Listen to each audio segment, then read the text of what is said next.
Hello and welcome to chapter 7, which is Rhythm and the Child. Rhythm is incredibly important to any aspect of teaching children music.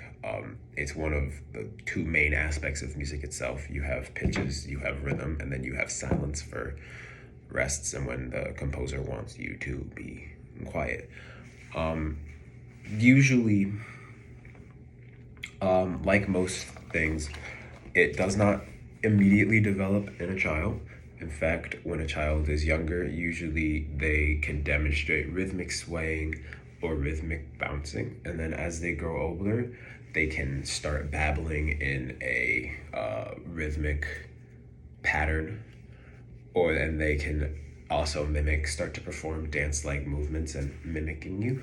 And then once they get to 2 to 3, they can start to sing spontaneous song, which will have simple rhythms like 2/4 notes, a couple half notes, an eighth note, stuff like that.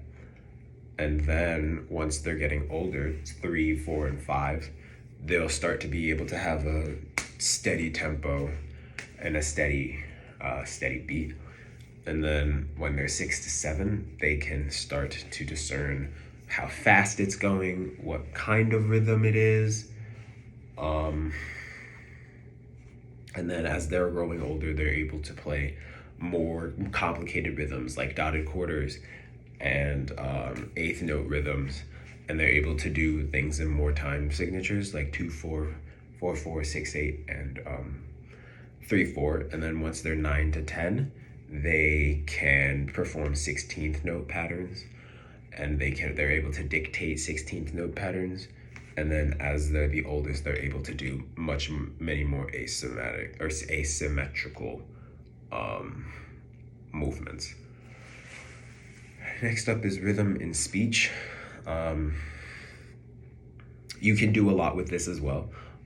Specifically when you're trying to get them to learn a new rhythm, if you're teaching them a song later on in the class, you can have them pat on their chest and talk at a steady beat. And then one way to do this also is to take bigger words and then chunk them by syllables. So a one syllable word would be a quarter note, a 2-syllable word would be 2 eighth notes, a 3-syllable word would be a triplet, and so forth, and so on. Rhythm mnemonics is kind of one of my favorites because you can do so much with it.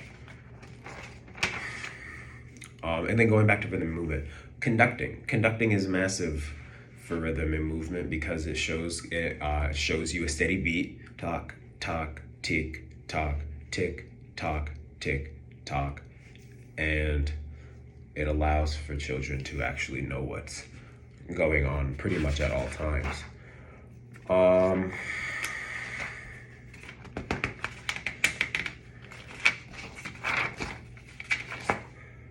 Yeah, like I was saying with the 2 syllables and the 1-syllable words. So one example would be apple would be a eighth note.